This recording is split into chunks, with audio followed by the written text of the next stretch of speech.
Interartes é um projeto desenvolvido pelo Orfeão de Leiria, financiado pelo Fundo para o Asilo, a Migração e Integração do Alto Comissariado para as Migrações, em parceria com a Câmara Municipal de Leiria, Politécnico de Leiria, Agrupamento de Escolas Dom Dinis, Rede Europeia Anti-Pobreza Portugal e Jorlis Edições e Publicações. Como é sabido, nos séculos XV e XVI, era Portugal que dominava o caminho marítimo que era utilizado para chegar ao Oriente. Então Fernão de Magalhães propôs à corte espanhola que fosse feito um percurso ocidental, contornando-se as Américas. Tratava-se de uma adaptação do mesmo projeto feito anos antes pelo genovês Cristóvão Colombo, mas já com o conhecimento do novo continente. A proposta de Magalhães era fazer o contorno pelo sul, atingindo outro oceano e chegando às Ilhas Molucas, situadas na atual Indonésia, provando dessa forma que elas estavam dentro dos limites designados para a Espanha mediante o Tratado de Tordesilhas. As formas de cultura da Indonésia têm sido moldadas pela interação de diversos grupos étnicos nativos da região e de culturas estrangeiras. A Indonésia localiza-se numa região atravessada por rotas comerciais entre o Médio Oriente, a Ásia Meridional e o Extremo Oriente, o que contribuiu para a difusão de diversas religiões na região, incluindo o hinduísmo, budismo, confucionismo, islamismo e cristianismo, todas elas amplamente praticadas nas cidades mercantis indonésias até aos dias atuais. A música e a dança da Indonésia sofrem influências das culturas chinesa, indiana e islâmica, e também europeia, mas conseguiram manter uma considerável dose de individualidade.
Nós somos a Malha de Bronze, ou fazemos parte da Malha de Bronze, que basicamente é uma cooperativa cultural sediada em Leiria, que foi formada com vista ao fomento da prática de gamelão e difusão das culturas indonésias e aproximação, acima de tudo, dos públicos portugueses e indonésios das respectivas culturas.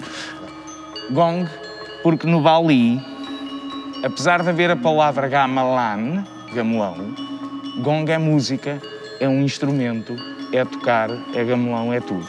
Pronto, para eles, aliás, os balineses basicamente emigraram de Java para o Bali, fugindo às perseguições quando houve as invasões muçulmanas em Java. Basicamente um gamelão é uma orquestra de instrumentos de percussão, não no sentido puramente ocidental. Instrumentos de percussão estes que são feitos acima de tudo de bronze, embora também possam ser feitos de ferro ou de latão, e assim de uma forma muito simples, a palavra gamelão funciona no sistema linguístico em que se encontra, gamelan, ou seja, no javanês ou no balinês, tal e qual como funciona a palavra bateria na língua portuguesa. Basicamente, gamel é um verbo que significa bater, leva um sufixo an, tal e qual como bater leva o sufixo bateria, e então acabamos por ter aquilo que são um conjunto de instrumentos considerado apenas como um único instrumento. Exatamente por causa daquilo que eu vos expliquei ao início, que gamelão quer dizer bateria, contudo, os termos não se podem traduzir, porque jamais vocês chegavam à Indonésia, viam um gamelão e diziam olha uma bateria, e vice-versa, não é? Tem um sistema de afinação muito particular, que tem a ver com o desfazamento das frequências de cada uma das notas dos instrumentos que provocam batimentos entre si. Isto dá-lhes um timbre muito específico, dá-lhes uma realidade tonal e um contexto tonal completamente diferente. Aliás, diferentes conjuntos de instrumentos a trabalharem sozinhos têm um contexto tonal diferente. Há vários conjuntos destes por todo o lado, no Sudeste Asiático, nas ilhas todas da Indonésia, ou então noutros países, até no Laos e no Camboja se podem encontrar, ou mesmo na Tailândia. Contudo, é nas culturas de Java, não da ilha de Java, mas sim de Java e do Bali, que tiveram assim um desenvolvimento maior e que se tornaram assim uma massa orquestral fora de série.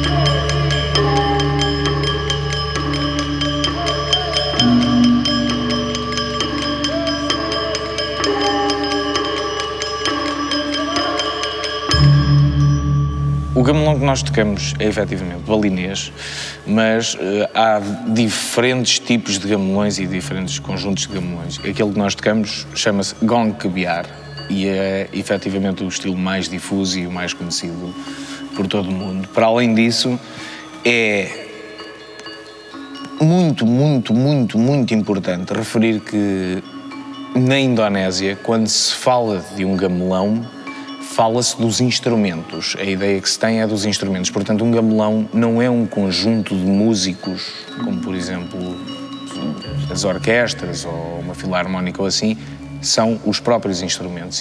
Isso sim, isso é um gamelão. O desenvolvimento de toda a concepção tonal e também de técnica de interpretação tem digamos que seguiu um rumo completamente diferente daquele que houve na música ocidental, e é por isso também que é muito estudado o gamelão e que é assim tão reputado.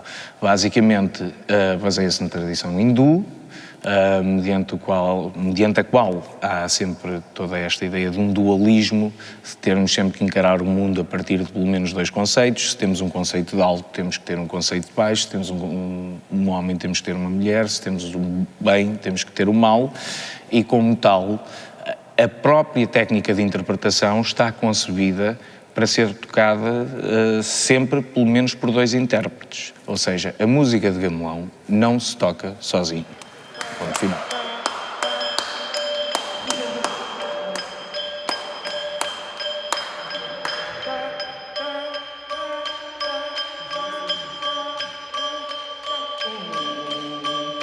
Ora, podemos encontrar gamulões a acompanhar espetáculos de dança, de teatro de sombras, em festividades civis ou celebrações religiosas, dependendo da religião, ou seja, no caso do gamulão javanês mais ao Islão, e na parte do gamulão balinês mais ao hinduísmo, ou seja, conseguimos encontrar o gamulão a ser utilizado para diferentes fins, por todas as faixas etárias, e aqui é importante ressalvar este aspecto que é muito interessante, apesar de ser a música tradicional de um país, não é? Que diz respeito às muitas culturas que compõem a Indonésia, não é? Não podemos falar da Indonésia como uma cultura só, mas sim como uma suma de culturas, porque aqui é interessante ver a profissionalização e a reputação académica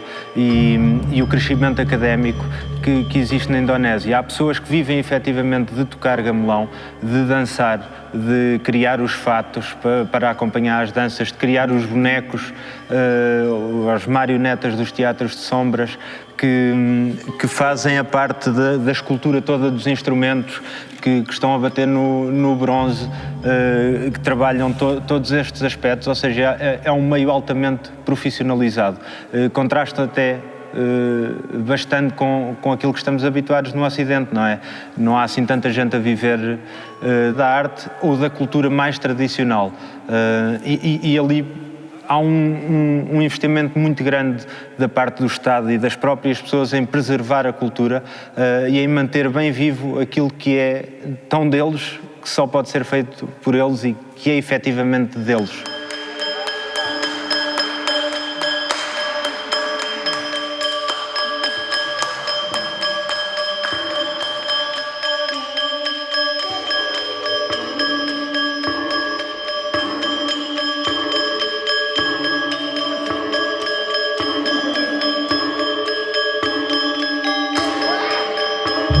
Qualquer universidade tem um departamento específico que aborda o Karawitan. O Karawitan é música de gamelão, a parte da dança, a parte do teatro, a parte da escultura, a parte da pintura e por aí afora. Depois é óbvio que também são universidades como conhecemos cá no Ocidente, os cursos não são assim tão diferentes. Nesta parte artística e cultural são efetivamente bastante diferentes.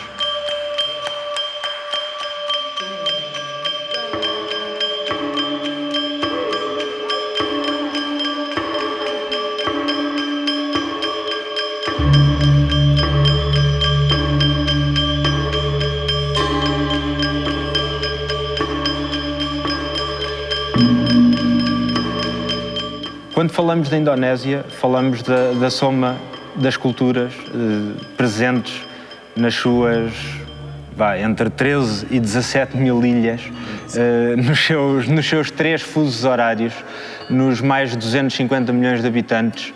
Estamos a falar de uma dispersão geográfica bastante grande. É muito redutor falar da cultura indonésia, é quase o mesmo que dizer a cultura europeia. E ali, apesar de ser um país, é um país enorme, é o maior arquipélago do mundo e como se pode imaginar, durante muito tempo, a deslocação das pessoas e bens não é assim tão simples, então cada ilha acabou por seguir o seu rumo, não é? Não é demais salientar que a Indonésia tem 700 línguas, ou pelo menos 700 línguas oficiais, que são reconhecidas pelo Estado indonésio. Quando falamos de gamelão, temos instrumentos fisicamente não são assim tão diferentes, não é? Estamos a falar, neste caso, por exemplo, lâminas e um corpo em madeira, é igual no Bali ou em Java, mas as técnicas interpretativas são bastante diferentes. O desenvolvimento da música associada é bastante diferente. E falamos de Java e Bali por ser precisamente os 2 sítios com mais reputação académica, turística e tudo mais.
Sia me kukanye kweko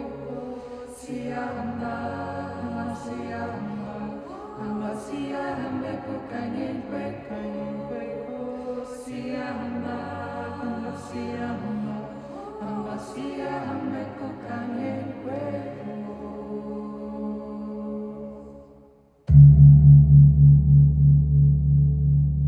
nome da Malha de Bronze, queríamos agradecer muito ao Orfeão por nos ter convidado a poder trabalhar com os seus estudantes e também a partilharmos aquilo que é o nosso conhecimento e a nossa experiência destes últimos quase 15 anos de investigação e de estudo ao Gamelão.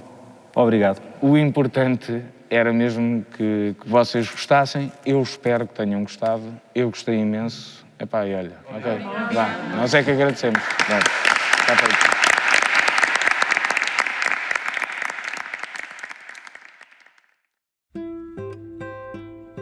Quando Magalhães percebe o tamanho do Pacífico, fica claro que as Ilhas Molucas não estão na esfera da influência castelhana. Então, traça um outro objetivo: as Ilhas Filipinas. Quando toca ao sol nas Filipinas e percebe que há recursos como o ouro, decide entrar na política local dessas ilhas para tentar comercializar. Magalhães ignorava que esta teria sido uma péssima decisão que causaria a sua morte. O povo da ilha de Mactã resistiu violentamente e Magalhães e os seus marinheiros entraram em choque com centenas de guerreiros locais. Magalhães foi morto e o seu corpo nunca foi recuperado. Para o navegador português, a travessia terminou nas Filipinas sem concluir a volta ao mundo. A expedição prosseguiu sob o comando de Juan Sebastián Elcano, que depois de visitar as Ilhas Filipinas e Molucas, chegou a Timor a 26 de janeiro de 1522, onde aprovisionaram de pimenta, madeiras e outras mercadorias e estiveram ancorados durante cerca de 3 semanas. Terminadas as trocas comerciais, saíram da ilha para iniciar a travessia do Oceano Índico.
A canção ouvida anteriormente, intitulada Timor, fala-nos do desenvolvimento do país, sobretudo ao nível social e da educação.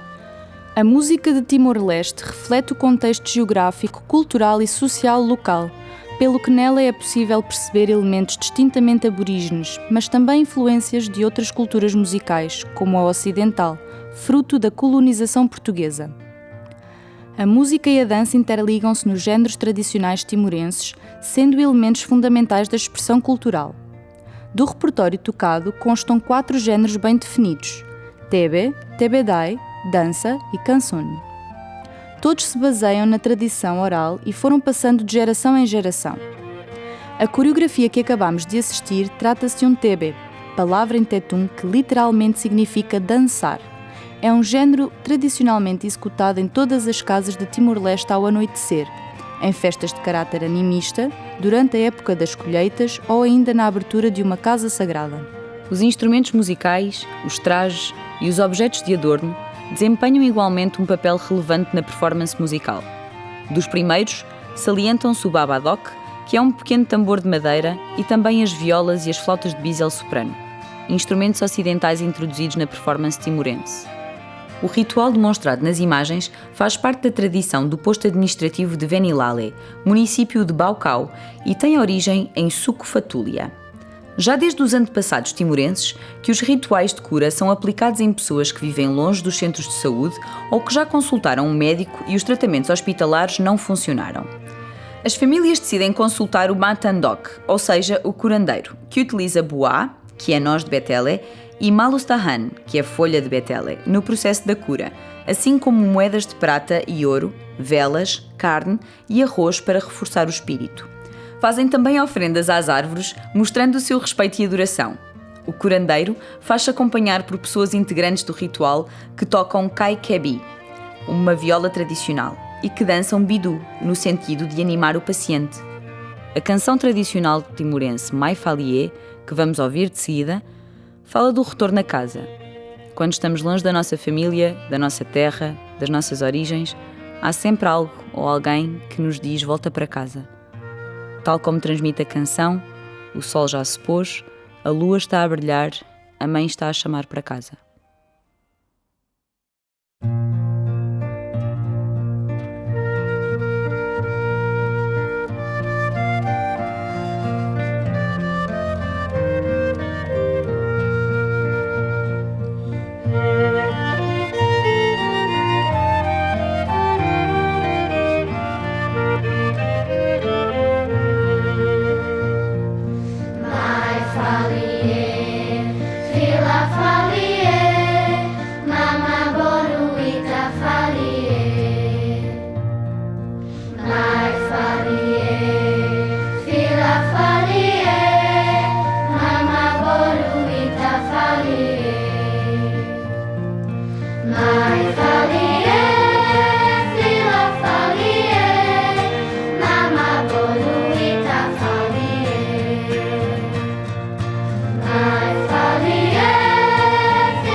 Interartes é um projeto desenvolvido pelo Orfeão de Leiria, financiado pelo Fundo para o Asilo, a Migração e Integração do Alto Comissariado para as Migrações, em parceria com a Câmara Municipal de Leiria, Politécnico de Leiria, Agrupamento de Escolas Dom Dinis, Rede Europeia Antipobreza Portugal e Jorlis Edições e Publicações.